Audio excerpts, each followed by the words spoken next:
tulong sa anumang paraang minamarapat ng Diyos, mga kapatid. Alam niyo yung araw naman sa atin mga kapatid, hindi tayo pipilitin hindi naman tayo pipilitin. Pero, sige po, salamat sa Diyos. Ito po mga kapatid, palagi po naman biling ng ating kapatid na Daniel, kapatid na Eli, nung siya po ay nasa kalagitnaan pa po natin. Palagi po natin alalagan ng ating mga kapatid.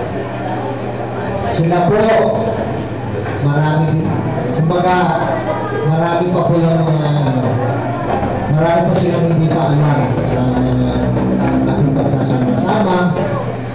Sana pakisamahan natin na inform ko sila, maalalayan ko sila, paalalahanan ko sila, mga kapatid. Batiin po natin sila pagka nakakasalubong po natin sila. Alam niyo mga kapatid, nung naahit na po tayo sa iglesia, minsan yung mga kamag-anak natin, naaway na rin natin. Pagkapa naman dito pa sa loob ng ating worship hall, hindi tayo magpatiyan, ano naman nangyayari kayo sa atin.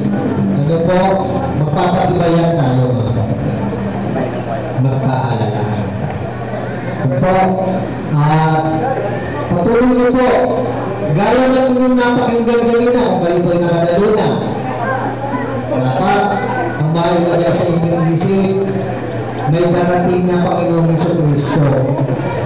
Kung tayo po'y tumutupad ng utos, bakit tayo tumutupad ng utos ng Diyos, mga kapatid?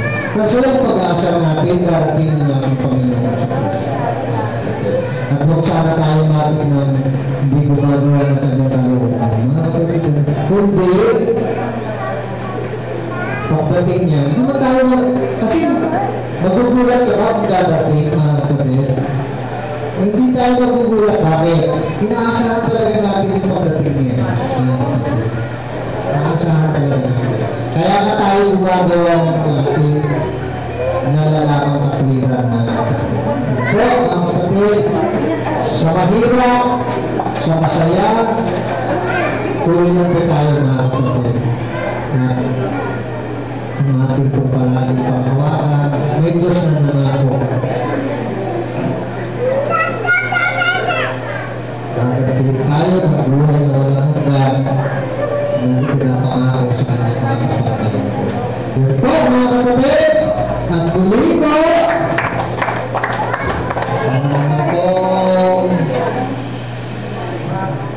Kapatid natin nagkaroon ng lubog sa puso para magandog po ng isa tanging awit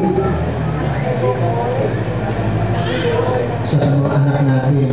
Ito po ay nanalo ng nakalipas natin ang petition ng ito, mga kapatid. Tawagin na natin ang ating kapatid na Beatrice para hatulan po tayo. Ito po sa ito,